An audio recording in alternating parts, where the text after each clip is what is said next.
بسم اللہ الرحمن الرحیم.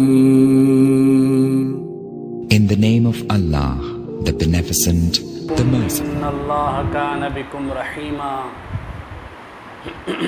ومن يفعل ذلك عدوانا وظلما فسوف نصليه نارا وكان ذلك على الله يسيرا. صدق الله العظيم وصدق رسوله النبي الكريم ونحن على ذلك من الشاهدين والشاكرين. محترم بزرگوں اور دوستو، سورہ نساء کی آیتیں ہم پڑھ رہے ہیں اور سمجھ رہے ہیں. جب یہ سورت شروع ہوئی تھی ہم نے بتلایا تھا کہ سورت میں اللہ نے بندوں کے حقوق زیادہ سے زیادہ بیان فرمائے تاکہ بندوں کے حقوق میں لوگ کوتاہی نہ کریں، کمی نہ کریں. ایک ہے اللہ کے حقوق اور ایک ہے بندوں کے حقوق. اللہ تبارک و تعالی اپنے اپنے حقوق کو چاہے تو معاف کر دیتا ہے، چاہے تو سزا دیتا ہے. شرک کے علاوہ اللہ شرک کو معاف نہیں کرے گا. شرک کے علاوہ جتنے بھی گناہ ہیں اگر وہ اللہ کے حقوق میں سے ہیں تو چاہے تو اللہ معاف کر دے گا، چاہے تو اللہ عذاب دے گا. لیکن بندوں کے جو بھی حقوق ہیں ان میں اگر کم سرس ہو جائے، کوتاہی ہو جائے، ان میں کمی بیشی ہو جائے تو پھر اللہ معاف نہیں کرے گا. قیامت کے دن ہماری نیکیاں جن کے حقوق ہم نے ضائع کیا ان کو دے دی جائیں گی. اگر ہماری نیکیاں ختم ہو جائیں گی تو ان کے گناہ ہمارے سروں کے اوپر ڈال دیا جائے. تو اللہ کے نزدیک بندوں کے حقوق کی بہت اہمیت ہے. اس لیے ہمیں بندوں کے حقوق کے معاملے میں بہت زیادہ ڈرنا چاہیے. تو یہاں تک کہ آیتوں میں اللہ نے عورتوں کے حقوق، یتیم بچوں کے حقوق بیان فرمائے مختلف. اب آگے مالی حقوق، بندوں کے جو مالی حقوق ہیں ان کو آگے اس آیت کے اندر اللہ بیان کرتا ہے. سب سے پہلے ترجمہ کرتے ہیں. اللہ کہتے ہیں یا ایھا الذین آمنوا، اے ایمان والو، لا تأکلوا اموالکم بینکم بالباطل، آپس میں ایک دوسرے کا مال حرام طریقے سے، ناجائز طریقے سے مت کھاؤ. لا تأکلوا اموالکم بینکم بالباطل، آپس میں ایک دوسرے کا مال حرام اور ناجائز طریقے سے ہرگز مت کھاؤ.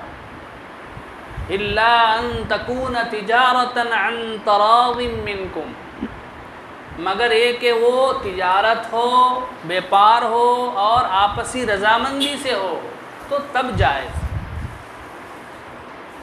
ولا تقتلوا انفسکم، اپنے کو قتل مت کرو. ان اللہ کان بکم رحیما، بے شک اللہ تم پر بڑا مہربان ہے. ومن یفعل ذلک عدوانا وظلما، جو بھی شخص یہ گناہ کرے گا حد سے بڑھ کر ظلم کرتے ہوئے، فسوف نصلیہ نارا، ہم اس کو جہنم میں داخل کریں گے. وکان ذلک علی اللہ یسیرا، اور جہنم میں داخل کرنا اللہ کے لیے بہت آسان ہے. تو آیت کے اندر سب سے پہلے اللہ نے کہا لا تأکلوا اموالکم بینکم، اپنے مالوں کو، اپنے ایک دوسرے کے مال کو ناجائز طریقے سے مت کھاؤ.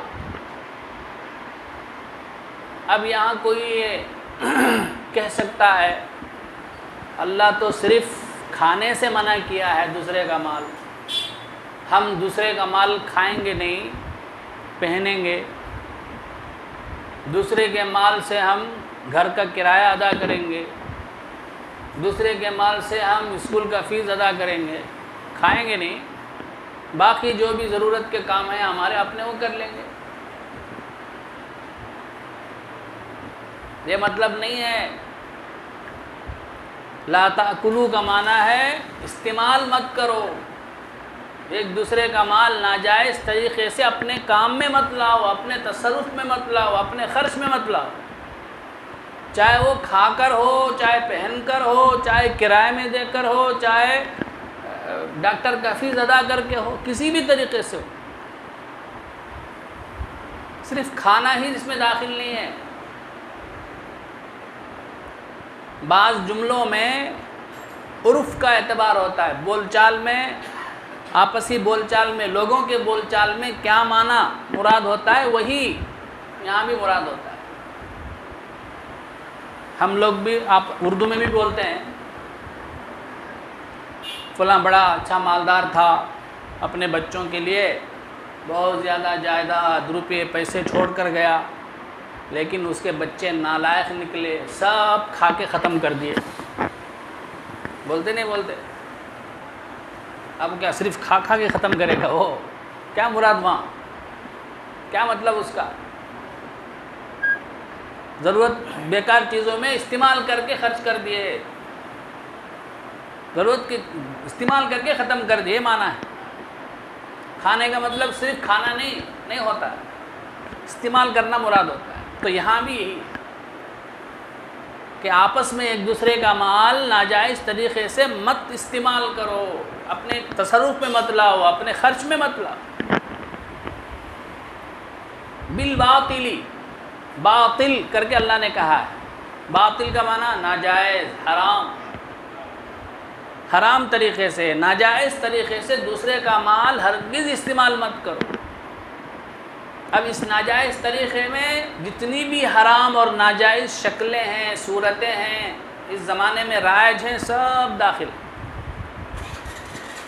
دوسرے کے مال کو لوٹ مار کر لے لینا، دوسرے کے مال کو چرا کر لے لینا، یا دوسرے کے مال کو سود پہ معاملہ کر کے، کاروباری کر کے لینا، سودی کاروباری کر کے مال لینا، یا رشوت کے طور پر لینا، یا شراب کی تجارت کر کے لینا، یا وکالت وکیل ہے، معلوم ہے فلاں آدمی جھوٹا ہے، پھر بھی جھوٹی وکالت کر کے اس سے پیسے لینا، معلوم ہے وہ جھوٹا ہے بول کے ہمارا اس کا فریق، پھر بھی پیسوں کے خاطر جھوٹی وکالت کر کے پیسے لینا، پیسے کمانا۔ اسی طرح سے بھائی بہنوں کا حصہ ہے، ان تمام کو حصے سے محروم کر کے خود باپ کے جائیداد پر قبضہ کر لینا۔ تو بزرگوں اور دوستوں، ناجائز مال کے کمانے کے جتنے بھی ناجائز طریقے ہیں سب داخل ہیں۔ تو بالباطلی میں سب آ گیا، خلاف شریعت طریقے سے، شریعت کے خلاف طریقے سے جو بھی مال تمہارے پاس آئے اسے مت کھاؤ، اسے اپنے استعمال میں مت لاؤ، وہ حرام ہے، ناجائز ہے۔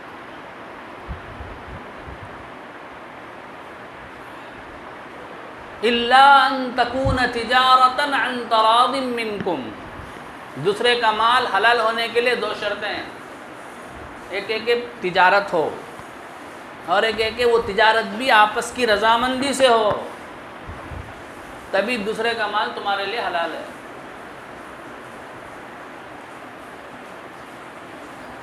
تجارت نہیں ہے، صرف آپسی رضامندی ہے، جیسے سود میں ہوتا ہے، سود دینے والا بھی سود لینے والا دونوں راضی رہتے، لیکن وہ تجارت نہیں، وہ بیپار نہیں ہے، وہ اگرچہ لوگ اسے بھی بیپار بولتے ہیں لیکن بیپار نہیں ہو، تو اس لیے یہ حرام۔ اسی طرح سے تجارت تو ہے لیکن رضامندی نہیں ہے آپس میں، زبردستی لے رہا ہے، مجبوری میں لے رہا ہے، تو وہ بھی جائز نہیں۔ جیسے کمپنی کا مالک ہے، کمپنی میں کئی چیزیں بچ گئیں، اب اسٹافوں کو زبردستی کرتا، سب ایک ایک اسٹاف خریدو، سب فری میں دیا تو الگ بات ہے، ہدیہ دیتا نہیں ہے، سب کو مجبور کرتا، سب بھی لینا۔ اب بعض لوگوں کو ضرورت ہے، بعض لوگوں کو ضرورت نہیں ہے، اب جن لوگوں کو ضرورت نہیں ہے وہ جا کر بولے تو مانتا نہیں، سب کو بھی لینا پڑے گا، اب مجبوری میں لیتے ہیں، تو مجبوری میں جو آدمی لے گا وہ بھی حلال نہیں ہوگا، بھی جائز نہیں ہوگا. خوشی سے معاملہ ہونا چاہیے, رضامندی کے ساتھ معاملہ ہونا ضروری ہے. تو الا ان تکون تجارتا عن تراض منکم. تو بزرگوں اور دوستو, اللہ تبارک و تعالیٰ نے حضرات انبیاء کو بھی حلال غذا کھانے کا حکم دیا. یا کبھی اللہ نے کہا یا ایھا الناس کلوا مما فی الارض حلالا طیبا ولا تتبعوا خطوات الشیطان. اے لوگو, زمین کی چیزوں میں سے پاکیزہ چیزیں, حلال چیزیں کھاؤ, شیطان کے نقش قدم پر مت چلو. اور ایک جگہ انبیاء سے خطاب ہے, یا ایھا الرسل کلوا من الطیبات واعملوا صالحا. اے پیغمبرو, پاکیزہ چیزیں کھاؤ اور نیک عمل کرو. تو بزرگوں اور دوستو, ہماری رزق, ہمارا کھانا پینا اگر حلال ہو تو ہم سے اعمال بھی اچھے نکلتے ہیں. اگر ہمارا کھانا پینا اگر حرام ہو تو پھر ہمارے اعمال بھی برے نکلتے ہیں. حرام کا بڑا اثر ہوتا ہے. حضرت حکیم الامت اشرف علی تھانوی نور اللہ مرقدہ کے استاذ حضرت مولانا محمد یعقوب صاحب نانوتوی رحمۃ اللہ علیہ, وہ کہتے ہیں کہ مجھے ایک مرتبہ ایک شخص نے دعوت دی, کھانے کی دعوت دی, ایک مسلمان دعوت دیا, اس لیے میں نے قبول کر لی. جا کے جب میں کھا کر ایک لقمہ منہ میں رکھا تو مجھے احساس ہو گیا کہ یہ حرام لقمہ ہے. جو اللہ والے ہوتے ہیں, بزرگان دین ہوتے ہیں, انہیں کشف ہو جاتا ہے. فوراً تھوک دیا, اگرچہ تھوڑا حصہ چلا گیا اندر, فوراً میں نے تھوک دیا, لیکن جو تھوڑا حصہ میرے حلق میں اتر گیا تھا اس کی نحوست میں 3 مہینے تک محسوس کرتا رہا. بار بار نفس میرا مجھے ابھار رہا تھا, آمدہ کر رہا تھا کہ یہ گناہ کر لو, وہ گناہ کر لو, یہ گناہ کر لو. تو بزرگوں اور دوستو, حرام مال کا بڑا اثر ہوتا ہے. اسی لیے اکابرین جو ہیں وہ بزرگان دین بہت احتیاط کرتے تھے. حضرت ابوبکر صدیق رضی اللہ عنہ کا واقعہ تو فضائل اعمال میں سنے ہوں گے. ایک مرتبہ آپ نے ایک غلام کو کچھ کھانے کی چیز لانے کے لیے بھیجا بازار سے, وہ کھانے کی چیز لے کر آ گیا. حضرت ابوبکر رضی اللہ عنہ کھا لیے. بعد میں اس غلام نے کہا حضرت ابوبکر رضی اللہ عنہ سے کہ میں ایام جاہلیت میں کہانت کا کام کرتا تھا. کہانت کا معنی لوگوں کو غیب کی خبریں دینا, آئندہ کیا ہوگا, اسے بولتے کہانت. یہ جائز نہیں ہے, شریعت کے اندر کہانت جائز نہیں ہے. اور ایسے آدمی کے پاس جانا غیب کی خبریں سننے کے لیے یہ بھی جائز نہیں ہے. ایک حدیث میں اللہ کے نبی نے فرمایا, جو کاہن کے پاس جائے اور اس کی تصدیق کرے تو وہ فقد کفر بما انزل علی محمد, وہ کافر ہو جائے گا اس شریعت کا, اس دین کا جو محمد صلی اللہ علیہ وسلم پر نازل ہے. تو اتنی سخت وعید ہے. جوتشی بولتے ہیں نا, جا کے جوتشی کے پاس جاتے ہیں, آئندہ کی باتیں بتانے والے کے پاس جاتے ہیں نا, جا کے ہاتھ دکھاتے, ہاتھ کی لکیریں دیکھتا ہے, دیکھ کے کیا کیا کی بولتا ہے. تو ایسے لوگوں کے پاس جانا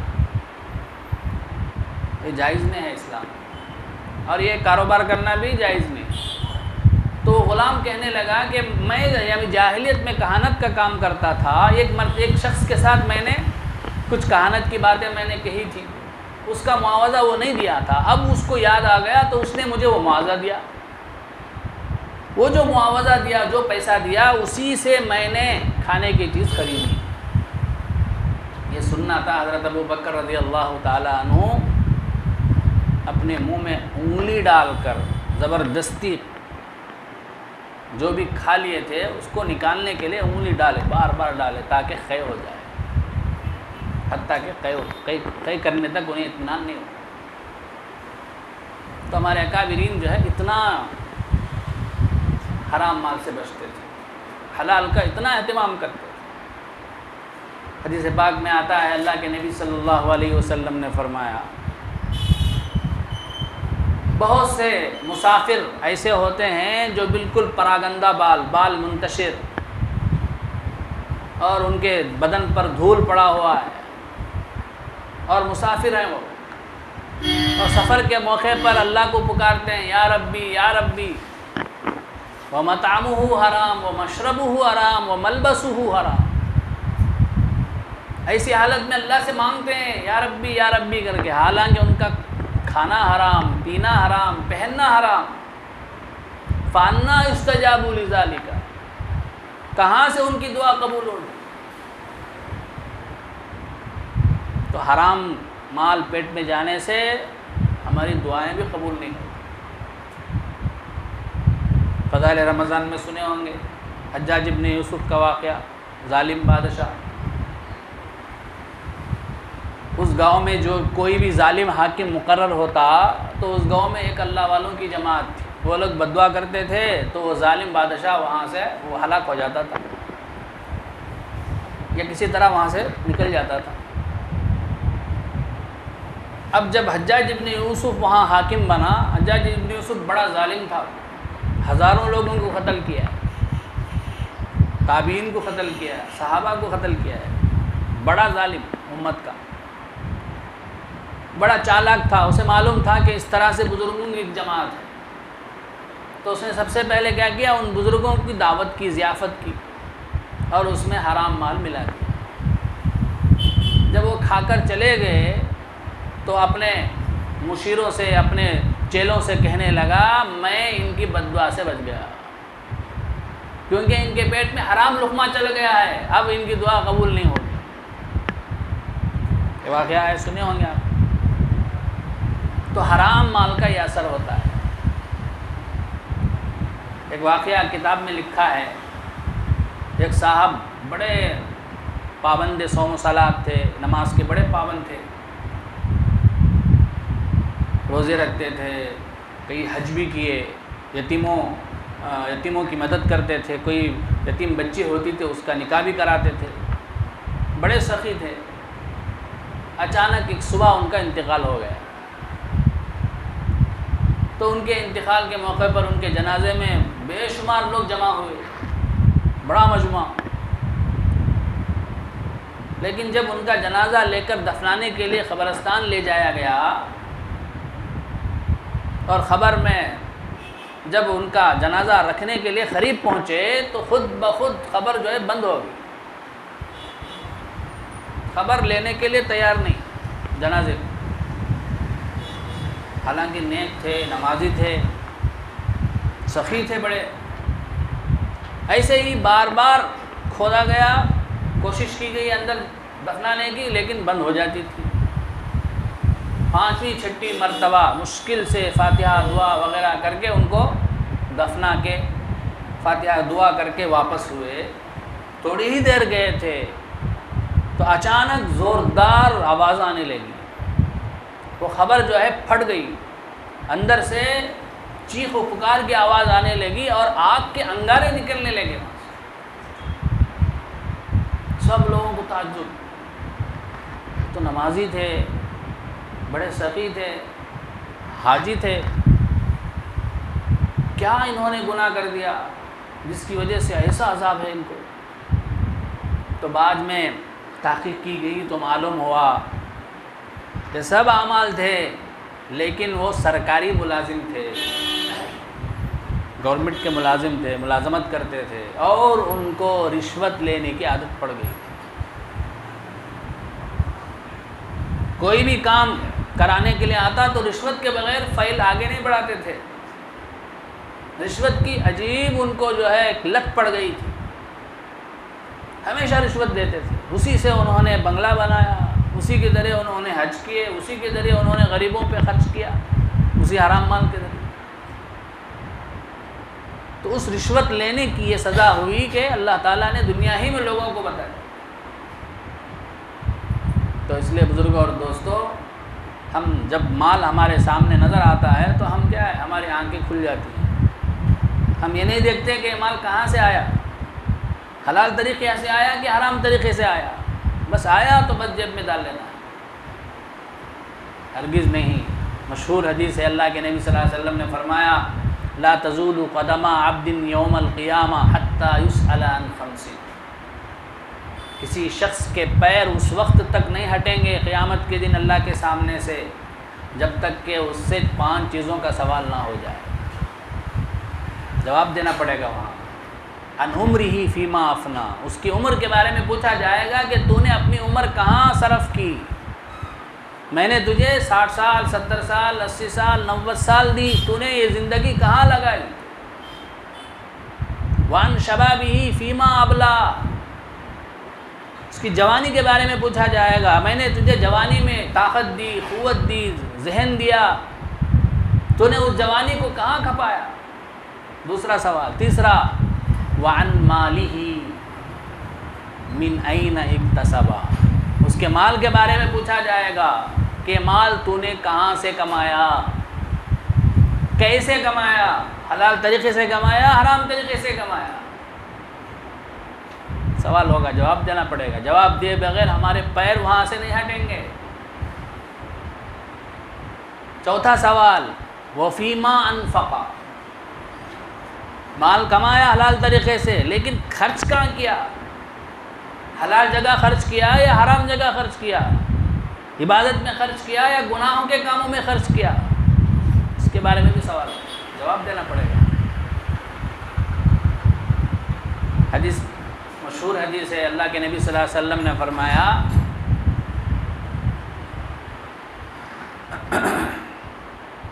مالداروں سے، مالدار مومنین سے فقیر مومنین، جو دنیا میں فقیر غریب تھے وہ مومنین 500 سال پہلے داخل ہو جائیں گے جنت میں. اگرچہ یہاں دنیا میں ایمان والے ہوں، نیک ہوں، جو بھی ہوں، اور دوسری طرف غریب مومنین ہیں، وہ بھی مومن ہیں. تو چونکہ وہ غریبوں کے پاس مال نہیں ہے اس لیے انہیں وہاں جواب دہی دینے کی ضرورت نہیں، وہ فوراً جلدی سے جنت میں داخل ہو جائیں گے. اس کے مقابلے میں جو مالدار ہوں گے، اگرچہ وہ کتنے بھی بڑے ایمان والے ہوں، نیک ہوں، پابند سو میں صلات ہوں، ان کو وہاں روک دیا جائے گا. تمہیں حساب دینا ہے، پائی کا حساب دینا.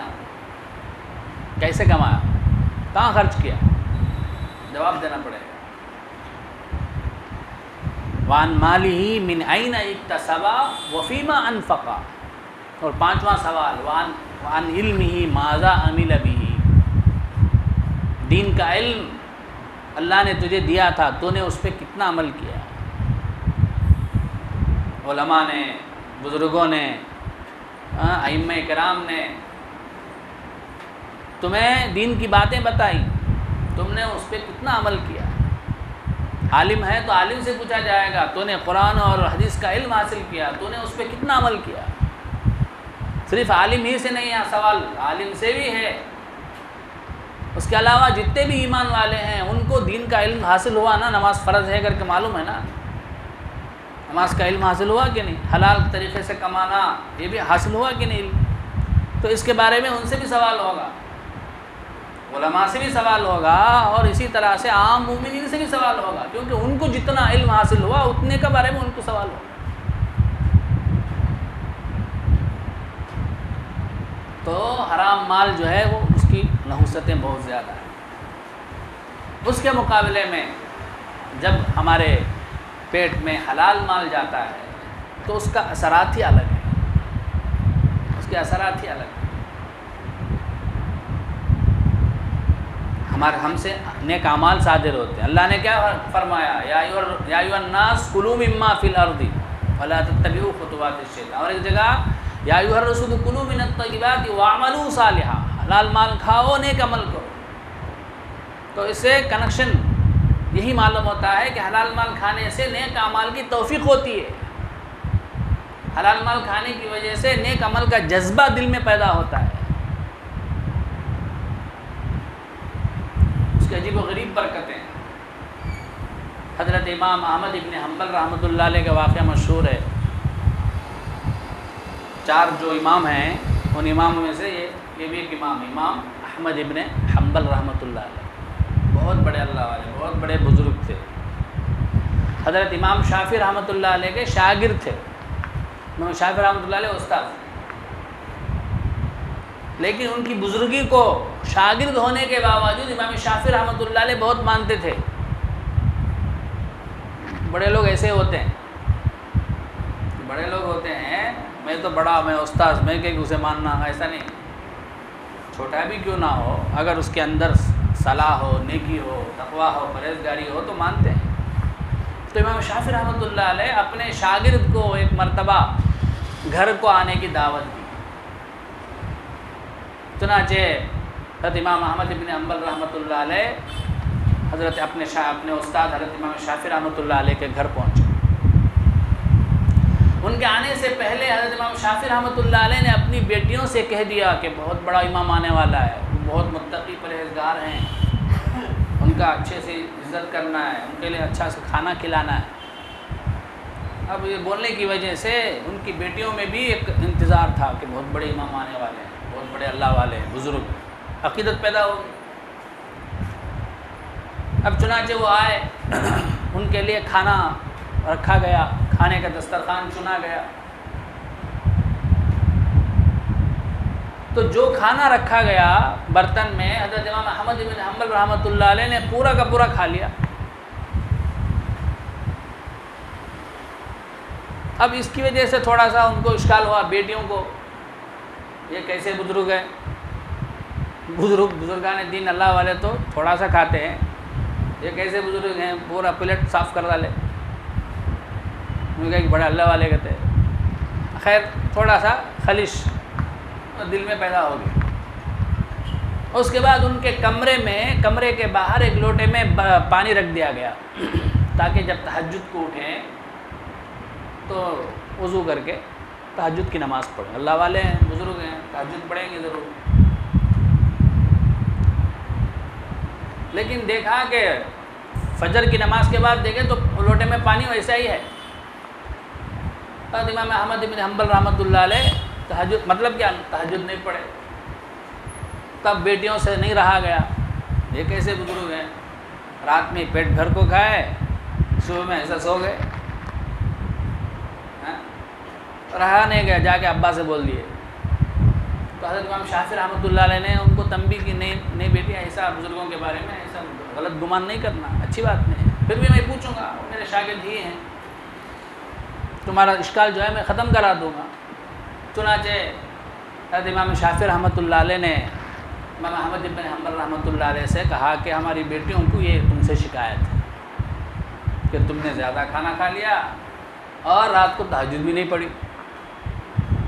تو امام احمد بن حنبل رحمۃ اللہ علیہ نے فرمایا، جس وقت میں آپ کے دسترخوان پہ بیٹھ کے کھانا کھا رہا تھا تو میں نے اپنے آنکھوں سے دیکھا کہ آسمان سے انوارات برس رہے ہیں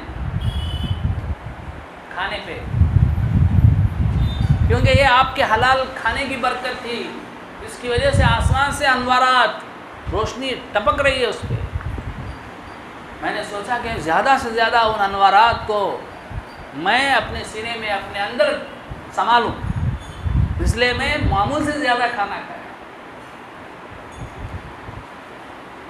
اب اس کے بعد جب میں رات کو جا کے تھوڑی دیر قرآن و حدیث سے دین کے مسئلہ نکالنے کے لیے بیٹھا تو اس حلال کھانے کی برکت ایسی ہوئی کہ میرا ذہن بالکل کھل گیا، ایک ایک مسئلے حتیٰ کہ 100 مسائل میں نے نکالے پوری رات بیٹھ کے، اسی میں میری پوری رات گزر گئی۔ اور عشاء کا وضو تھا، میں اسی وضو سے میں نے تہجد بھی پڑھی، پھر فجر کی نماز بھی پڑھی۔ اس لیے مجھے جو ہے تہجد کے لیے وضو کرنے کی ضرورت نہیں پڑی۔ تو بزرگ اور دوستو، یہ ہے حلال کھانے کی برکت، حلال کھانے کی برکت۔ اکابر دیوبند کے بارے میں واقعات آتا ہے کہ وہاں ایک غریب مسکین بزرگ تھے، وہ کیا کرتے تھے، گھاس کاٹ کے بیچتے تھے، گھاس، تھوڑی سی گھاس روزانہ کاٹ کے جمع کر کے اسے جا کے جو بھی گائے والے ہوتے بکری والے ہوتے ان کو بیچتے تھے۔ اب اس پہ جو پیسے ملتا تھا اس میں سے ایک حصہ اپنی والدہ کو دیتے تھے اور ایک حصہ اللہ کی راہ میں خرچ کرتے تھے اور ایک حصہ خود پہ خرچ کرتے تھے، یہ ان کا معمول تھا۔ ایک مرتبہ انہوں نے دیوبند کے جو بڑے بڑے بزرگان دین تھے، حضرت مولانا یعقوب صاحب نانوتوی رحمۃ اللہ علیہ، حضرت مولانا محمود حسن صاحب گنگوئی رحمۃ اللہ علیہ، حضرت مولانا اعزاز علی صاحب رحمۃ اللہ علیہ، عزیز الرحمن صاحب رحمۃ اللہ علیہ، بڑے بڑے بزرگان دین تھے، رفیع الدین صاحب رحمۃ اللہ علیہ۔ تو ان تمام کو انہوں نے ایک مرتبہ کہا کہ میں تمہیں دعوت دینا چاہتا ہوں۔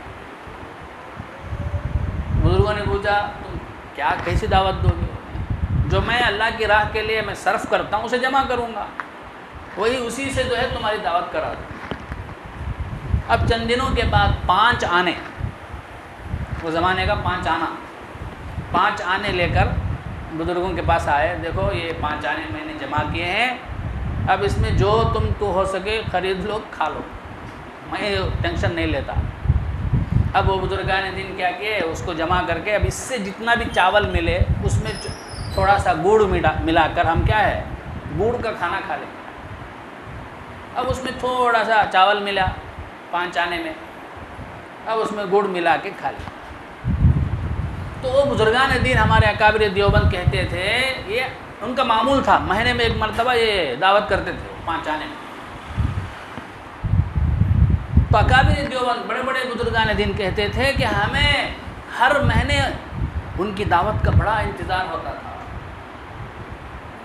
کیونکہ وہ جو کھلاتے تھے بالکل حلال تجارت کا تھا، حلال مال تھا، اور اس کا اثر ہم مہینوں تک محسوس کرتے تھے۔